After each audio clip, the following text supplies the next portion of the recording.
Okay, here we go again, and here we are again. All right, all right, all right. It is time again. That's right, we are back again. Hey, everybody out there. I am your host, Jessica Koch, and this is Profound Professionals.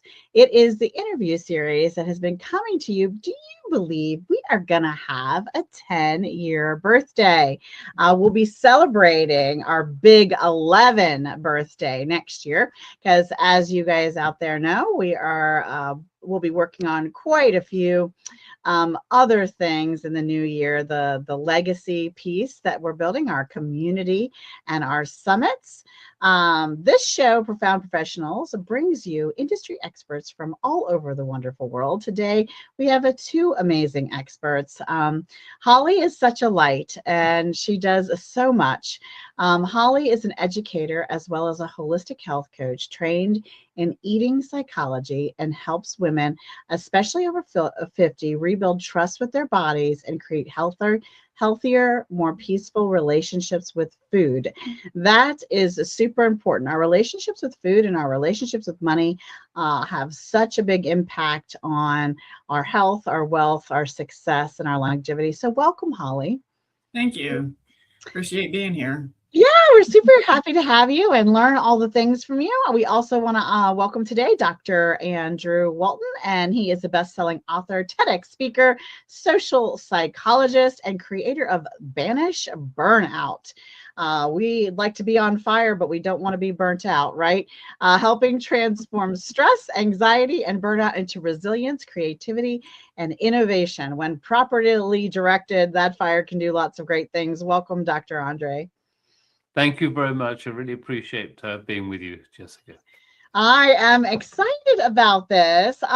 In the feeling of Dr. Andre being a true gentleman, we're going to allow Holly to go first. And Holly, we would love for you to share a bit about your journey and your holistic health coaching, and really how you decided that, people need a more peaceful relationship with food, and that was going to be what you dedicated much of your life to. Yes. So I started out in the medical field. My original background is teaching. I went to school to be a teacher. I took a little detour, worked on an ambulance for a while. Then I worked in the cath lab at the hospital and saw people who were really not well.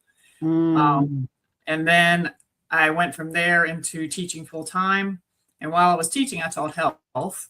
And I discovered a lot of things about food that I did not know. A lot of them that we should not be eating certain foods. And I also have been one who has struggled with my weight most of my life. So, and I know there's a lot of women out there in the same boat that I am.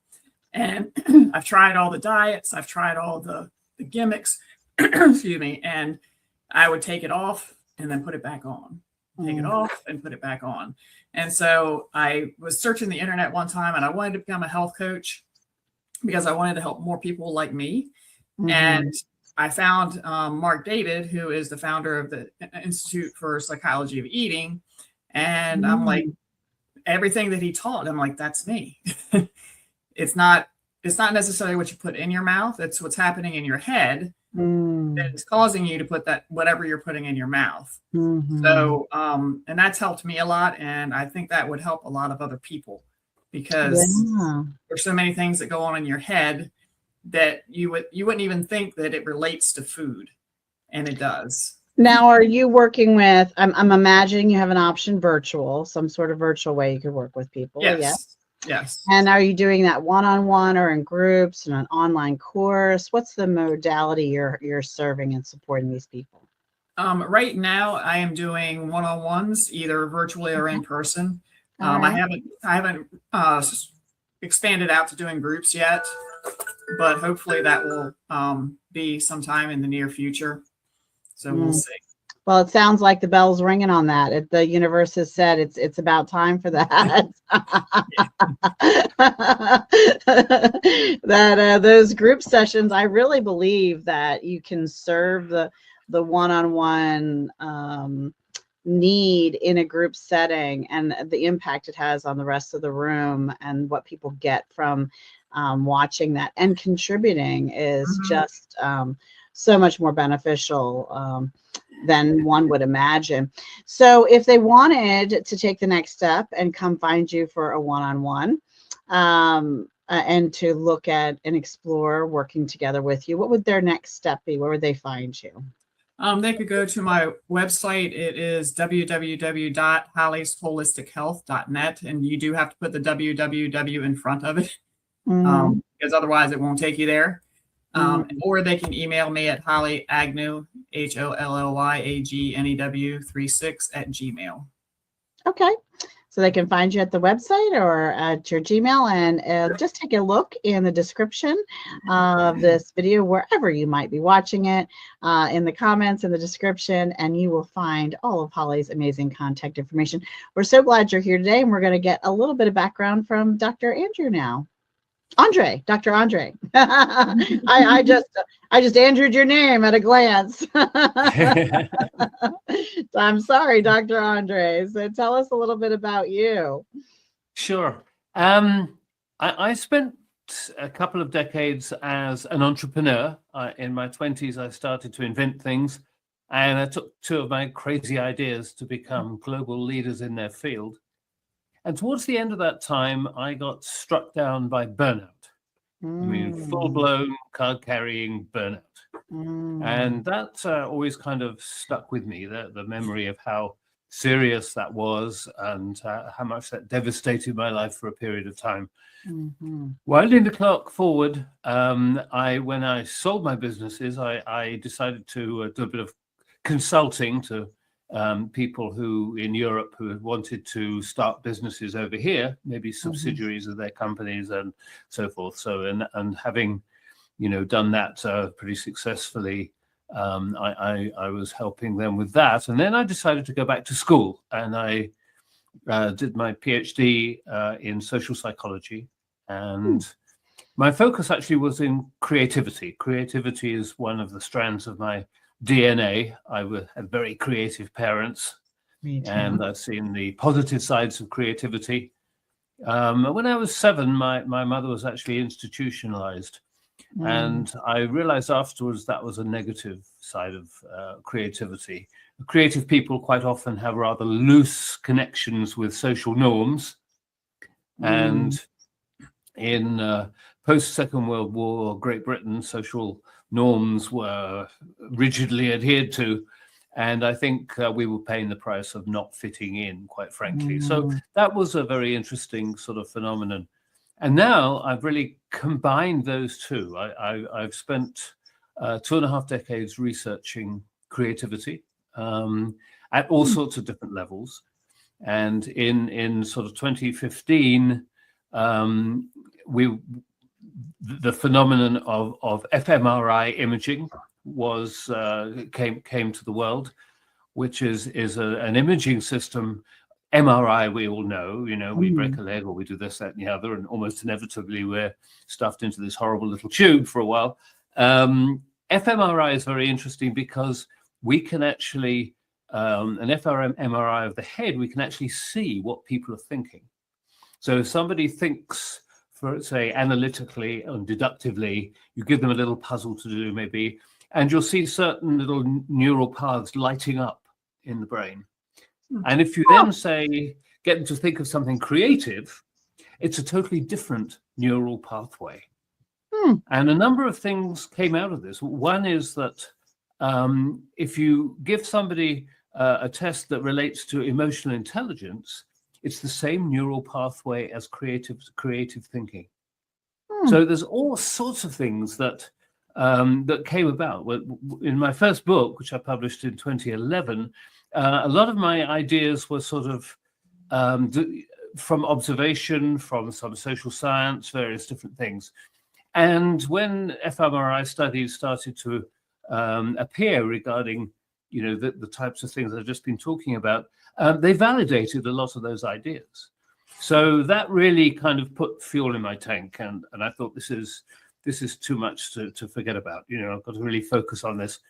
And since that time, I've been using creative thinking to help people with stress, anxiety, and burnout, amongst other things. And it has been incredibly effective. And essentially what we're doing is we have somebody with burnout. And if you spent any time with somebody with stress, anxiety, or burnout, you'll know that they kind of tend to think in a very convergent way. It's almost like a racehorse with blinders on. You know, you have a conversation and it's very difficult to get away from things to do with their stress and their burnout and their anxiety and that kind of thing. I call it the hamster wheel effect. It's sort of, they feel as if they're stuck in this particular pattern. So are you working with them to solve this in groups or one-on-one also, or are you mostly administrating this through your books? Or I know we'll talk about your book more later, but how are you supporting people in this? And you know, it's fascinating. I think people who are in burnout and in that descriptor, that hamster wheel state, often aren't eating well, which, you know, is Holly's world, and they're probably not sleeping well, or, you know, or managing the fresh air and exercise and things like that. Because I think a lot of those solutions, like Holly has, definitely relieve some of that and protect us, right, from burnout. If we fill ourselves with healthy food and give ourselves good rest and exercise and connection to nature and outside, then we can avoid some of the intensities of burnout. But you know, back to how are you helping them solve this? Firstly, it's really interesting you mention those things, because when I'm working with a burnout client, and two of my programs are one-on-one. In the first session or two, I develop 3 programs for them that focus on recreation, relationships, because quite often people with burnout will push away those very people who could help them, and responsibilities. Sometimes we're overladen with responsibilities, and that stokes the fire.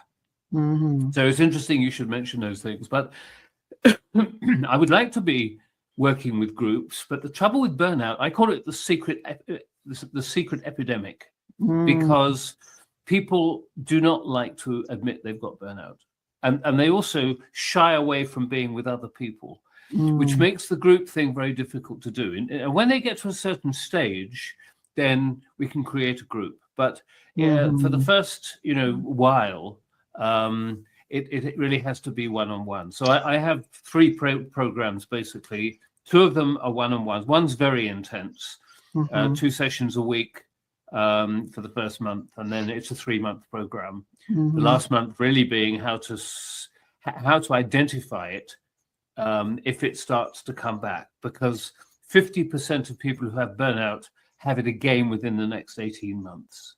I bet Holly has that. Have you experienced that too? That sometimes people are shy to admit that they have an eating problem, and that it tends to come back, and you need to kind of redose them with support with you. Are you seeing that to be true also, Holly? Yes. People tend to not care for themselves when they are stressed. I mean, that's part of life, and women in particular tend to be more stressed because we not only we don't take care of ourselves like we should, we take care of everybody else. And having to do that, just having kids, is a big stressor. Then you have to take care of your big kid, your husband, and any family, extended family, and all that. So that can add up to quite a bit. Well, and I think it's fascinating because I do agree that women take on a lot and do take on to care for people. But what I've seen in my experience with men, even to this day, even in the year that we're in, and progression, that men, and Dr. Andre, you might see this as well, that sometimes they're silently taking on all the burdens, right? Where they're internally, they're thinking, I've got to support everyone. Everyone's counting on. I got to protect everyone. I've got to care for everyone. You know, they just don't do it in the same way that we do it. But and then again, they have to feed themselves properly as well. So that is they're less very likely true. to seek help too. Yes. Yeah, I think you hit on an interesting point there, Holly, because people don't always realize that actually women are more prone to burnout than men. Oh. And sometimes that comes as a bit of a shock. But then when you kind of analyze it, if you take, a professional couple with, a professional family, if something goes wrong related to the home, there's a call from the principal's office, all that kind of thing, it's more likely to be the mother who goes to sort that problem out. So she's got her professional life to deal with, plus. And although, men will often have other stressors, like sort of, making sure that we've got enough to pay the mortgage this month and so forth, although women are just as prone to taking that on, really. But, sure. You've got these other stressors. You don't have those sort of explicit family-related stressors that women have. So, it comes as a surprise initially. But when you think about it and you see the amount of multitasking that women often have to do, that men not so much, it sort of makes sense. Yeah, and I want to say out there for all you watching, for all the comments I'm going to get, no, I'm not back in the Stone Ages. No, I don't think the moms have to deal with the kids and the men have to deal with the money. I think every household, couple, family, unit decide to divide up the responsibilities however they decide to divide them up, based on either what they think is right or what their strengths are, or sometimes they have a really logical, great way of dividing them up, and sometimes it just fell that way, and that just happened to be, and maybe it needed to be changed, and it would be better if it was done differently, but nobody ever did it that way, and so they don't change it. There's a little of that going on too. So we're not stating that any role based on gender or hierarchy or anything else has to be done. We're just having a contemplative conversation on this. So I love that you have several different programs, and I think the both of you, your types of services would do well to start with a package that offers a certain amount of one-on-one until the person kind of graduates to a certain space in their mental health or healing in their journey on this, and then graduate into a group program, because once they've come to terms with it to a certain point, often they do want to help other people and continue their health in it. And like you said, they tend to fall back into burnout, or you can fall back into bad eating habits, and that group can help kind of on a maintenance cycle. That's just my observation or thought. But if they did want to reach out to you, Dr. Andre, and start this process, or have a discovery call, or say, I might want to check into some of these things, because I know some people who are crispy around the edges and looking a little burnt. What might they do next? Well, the easy solution really is to go to my coaching website, which is plan, PLAN, the number 4, and then change, CHANGE.org/burnout. But you'll find that on the tab. So, and that'll give you all my programs and the 3 burnout programs explicitly. So that's probably, from there you can press a button and go to my calendar site to get a call. I'm always very happy to try and help people who have a chat, might be on the edge, or exactly. We want to pull you back from the edge. It's not safe there. So that was plan, the number 4, change.org, O-R-G, and then a forward or a back, one of those slashy doohickeys, burnout, or just find the tab. So then you can find your way to a bit of a chat and a conversation with Dr. Andre. I love learning about how you guys are supporting the world. As we reach out and help one another with our expertise, our journey, our story, our experience, and our knowledge, the world is lifted to be that bit much better.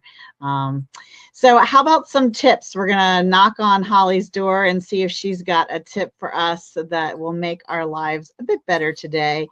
We can peacefully love and embrace food. I personally had a birthday yesterday, so I've been embracing a Oh. from scratch homemade cake that my husband made me, that I'm pretty sure is not on Holly's list of best foods to eat, but man, is it good. That's not necessarily the case, because what I've found is people need to enjoy their food. Now, there are healthier options that they can have, Sure. but for the most part, you just take your time with food, enjoy it. And if it's something that you really like, chocolate is my thing. If I'm going to eat a piece of chocolate, I'm going to enjoy every bit of it. And then I'm not going to think about it again. And that sounds really simple, but it can be hard to implement at times. So that is my tip, because I know people have these things where they, I ate this little piece of chocolate. How much do I have to exercise to get that off my body? Way too much. That's the answer. It's way too much. It's unfair. It's unreasonable. It's way too much. So, yeah. So if you're going to splurge, enjoy every bit of it, and then go on with your life. Don't dwell on it. Just enjoy it. Yeah, and I think also making things from homemade and organic, fresh ingredients, like we get our eggs from the farm and from local farms near us, and different things like that. And then the other thing is, it was this big, gigantic, beautiful cake that he made. We're having a few pieces now, but then we'll cut it up and in very small portion sizes, freeze it, so that you don't have to eat the whole thing now, right? We can. Right. But put a few pieces in the back of the freezer, and have that to be where you have a nice dessert maybe twice a month instead of every day for a week, because you got to eat the cake gone.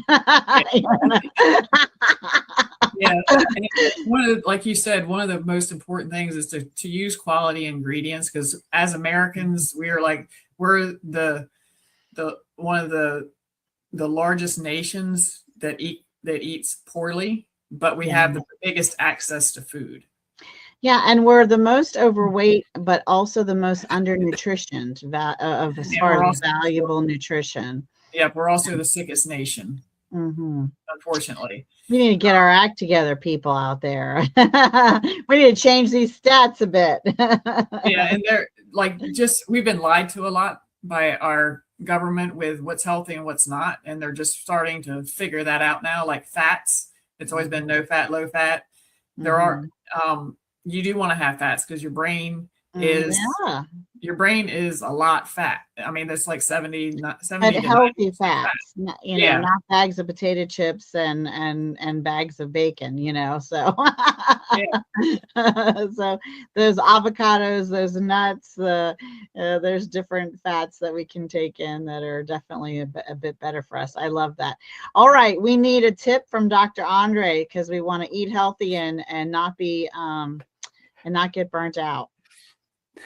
Well, the first thing I want people to realize is how important creative thinking is. We often trivialize it. It's often, something that crazy Aunt Dottie did when she gave up her teaching job and went and bought a box of paints, But the reality is, it's the source of our social evolution.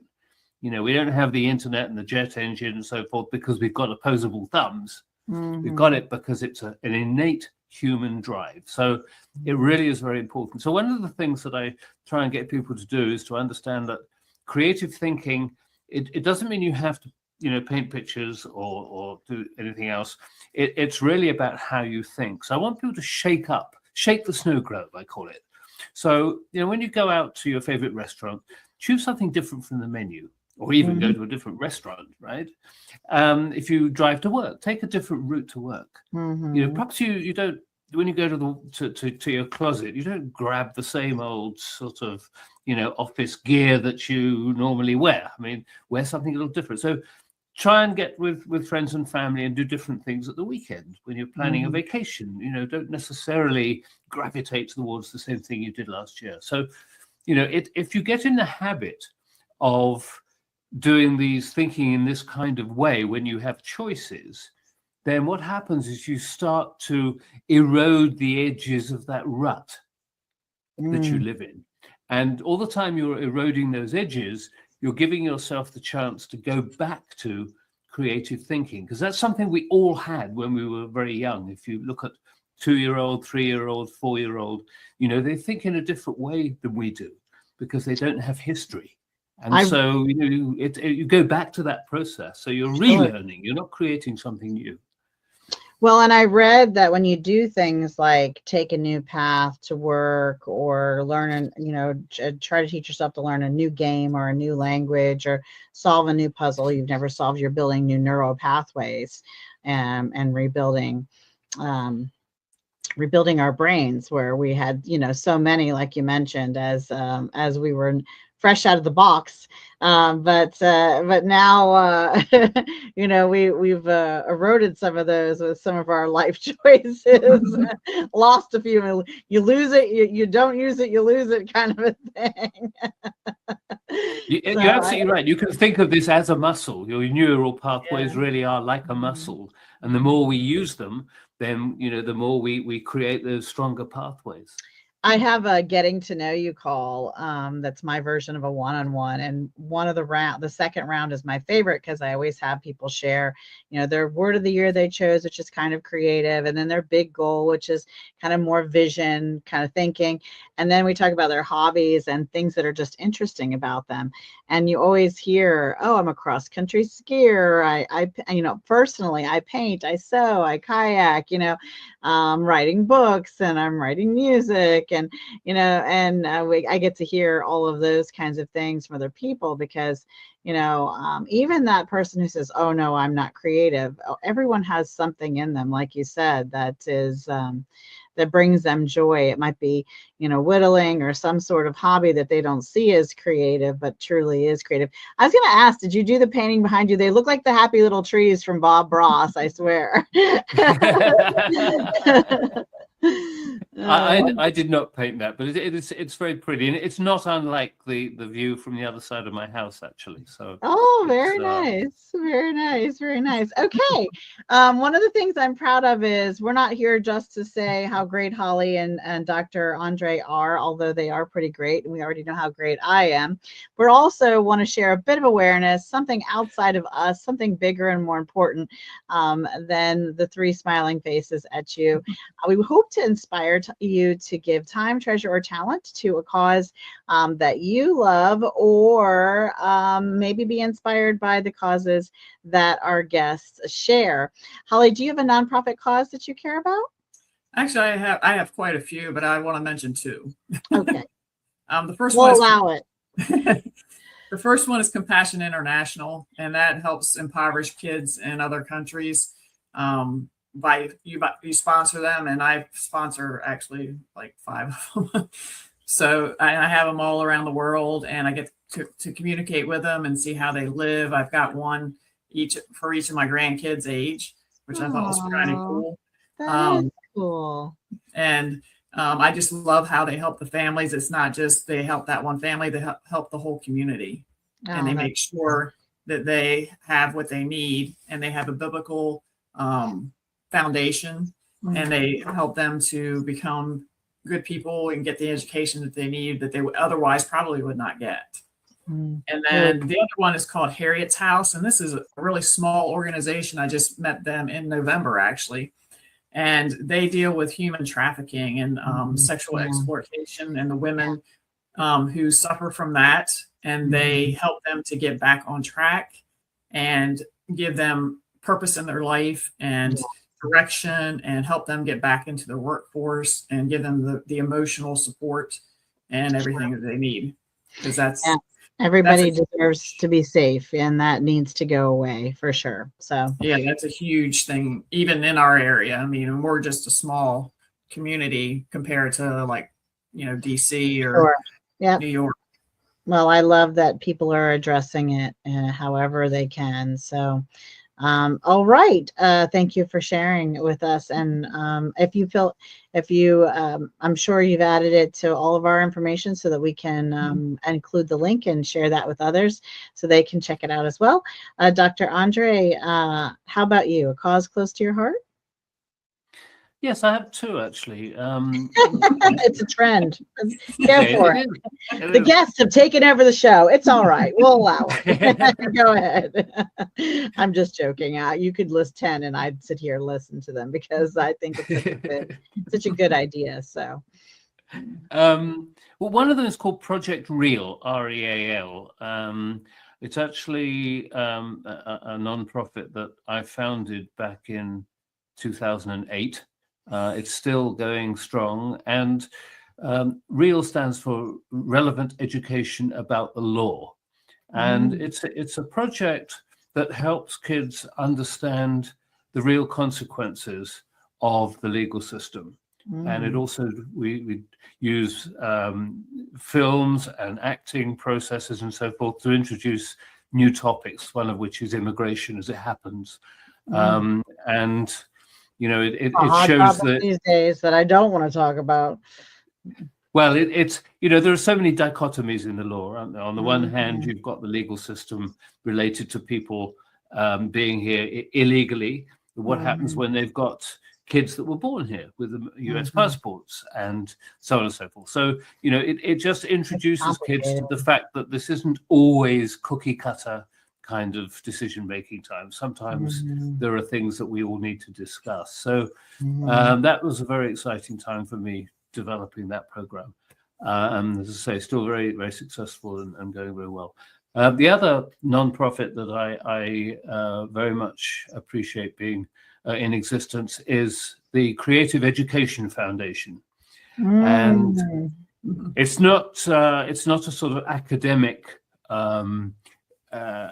they have a very, very good conference. It's not an academic conference, although there are some academic presentations, but it really emphasizes the importance in all sorts of areas of life, particularly in the area of education. And that's an area where which I think can really, really benefit from cranking up the creativity aspect of that. So I'm very supportive of that organization. Well, I am going to be starting a nonprofit, the Legacy Foundation. I really want to begin educating business owners and family members and individuals who want to inspire others for hundreds of years beyond their lifetime, as well as leave generational wealth for the community and family.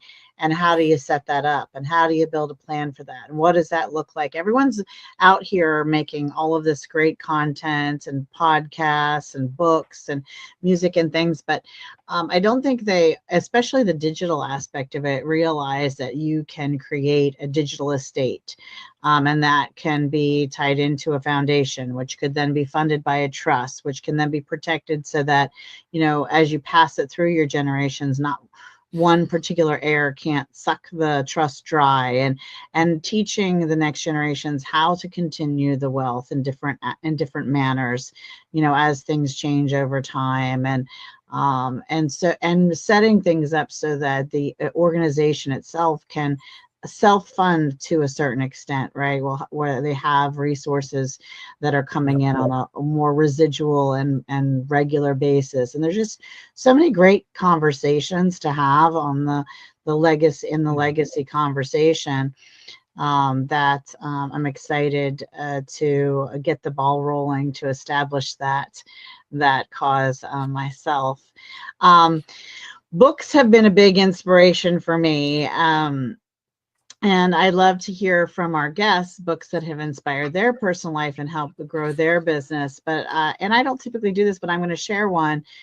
Recently, my husband and I have both been reading through a book called Tapping the Source, and it was inspired by Charles Hannell, who wrote the Master Key System over 100 years ago. And it's cited and shown that the Napoleon Hill's book was inspired by Charles Haanel from his master key systems over 100 years ago. And he actually they have a letter documenting Napoleon writing to Charles Haanel, thanking him for his master key system and inspiring him for everything that, you know, he built in his legacy and community insight.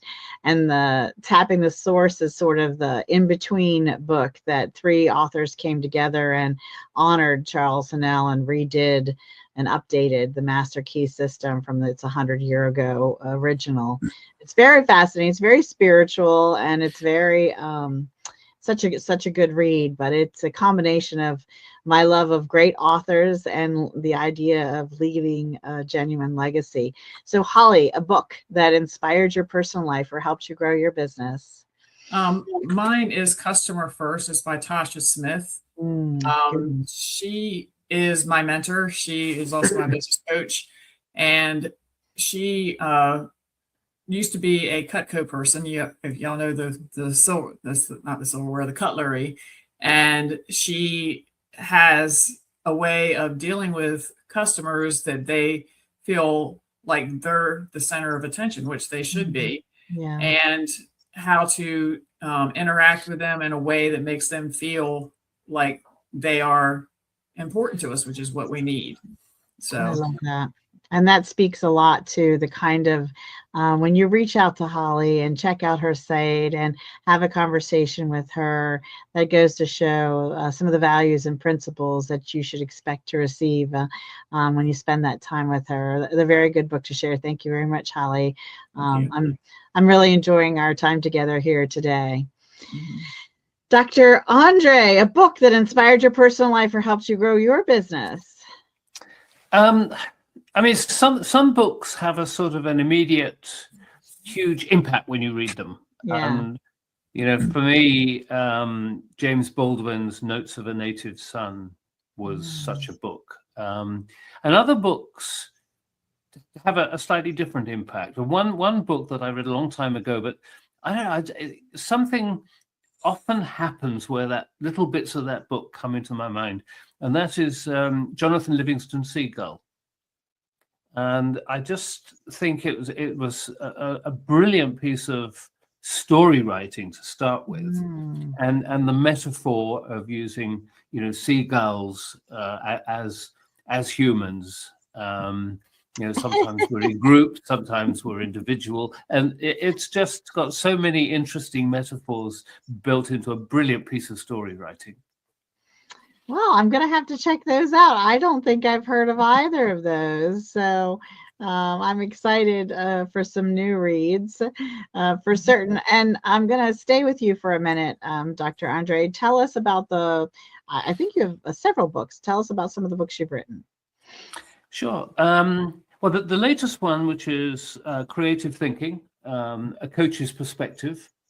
It's not for coaches. It's just written from a coach's perspective.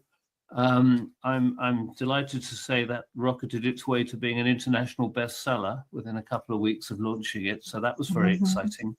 And it's really looks at, it's an expanded view of what I've been talking about today. It looks at creativity and its incredible power and its dynasty in terms of its impact on us and our world. And then it goes to have a look at how it can really impact our lives and some in very simple ways. You know, when we're doing something creative, we have a tendency to be happier. I mean, that's measurable. It's social science. It's proved inside and out. And so, you know, it really tries to reposition the whole process of, and it gives lots of tips in there about what you can do to help other people become more creative. And you can put the mirror in front and, you know, do exactly the same thing to help yourself think more creatively. Yeah, I think one of the things that I found that has brought my creativity out is, this is going to sound a bit silly, but I sit in a mostly dark room. It's not pitch black, and just allow myself silence to meditate, think, and I keep a notepad in my lap, and it looks like a ghost has taken over and wrote things because it's so badly manuscript shit, right? My handwriting is less than desirable, but I get the main notes out. But for some reason, that darker room, that silence, that quiet allows it to come out, and I've got to get it scribbled in some way so that I can remember it later, because it's almost like a dream. It's one of those things that drifts away. But that's I think that's a really interesting observation. I'm a 40-year meditator, and if I have a challenge, if a problem I'm sort of thinking about, and I just leave it in the back of my mind, and inevitably, during a meditation, sometime in the next couple of weeks, the solution will come to me. And really, I discuss that sort of phenomenon in my book as to how that, scientifically, how that is likely to happen. And it's a wonderful, you're absolutely right. I mean, it's meditation anyway is a spectacular process for getting rid of the stresses that we've managed to create around ourselves in this complex world we live in. That it has a very powerful relationship with creative thinking. And I did it recently, and I had pages and pages and pages, and then I had something interrupt me, and I still to this minute can't. There was one more thing I was supposed to write down that was just pure genius and wonderful, and for the life of me, I can't make it come back. I'm like, what happened? So what I'm saying is, even if it's scribble in the dark, it's better than not being able to remember, because that's a bit of a torture, a bit of self-torture. So Holly, I know you haven't approached the space on the shelf as an author just yet, but you're doing some other wonderful and amazing things. Talk to us a bit about your the little classes that you're doing with your Facebook Lives. So they don't usually last very long, but they have lots of nuggets in them. I do actually do 2 different lives because I'm a doTERRA wellness advocate. So I do that at 9:00 Tuesday nights, every Tuesday night, unless it falls like on Christmas or New Year's or whatever. Right. And then before that, I do mine in my eating psychology group. It's called Break Free with Eating Psychology. And I give different tips about things that people might be going through. Like right now, we're talking about sugar. Yeah. And sugar and time zones are the devil, is what I say. And a lot of people are addicted to sugar, and they have lots of issues with it. And I'm actually getting ready to do a workshop on that toward the end of the month. And because people just have so many problems with it, and it's not about cutting it out. It's about making peace with it. Yeah, my husband and I have done some sugar detoxes for lengths of time, and we just, immediately his joints start to feel better, and we feel 100% better, and we have a different kind of an energy. And it's we're not giving you, by the way, financial, medical, legal, none of the advice things. Go be a grown-up, talk to a professional, go talk to a doctor, go talk to a financial planner, or whatever it is you need.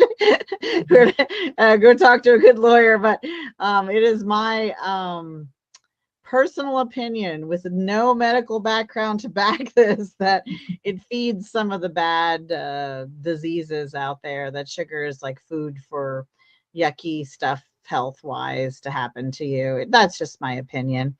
I think God made it, I believe. So it must have some good purpose. I'm just not sure what it is. Well, the problem is sugar has changed over the years. So the sugar that we think of, the white sugar, that's highly processed. There's like no nutritional value in that. Now, if you're talking like molasses, maple sugar, honey, they have other nutrients in them that your body recognizes and is able to process better. The other sugar, if you look at what people used to eat, like back in the day, the 1800s, early 1900s, they ate maybe 10 pounds a year, and we're eating like 10 pounds a month.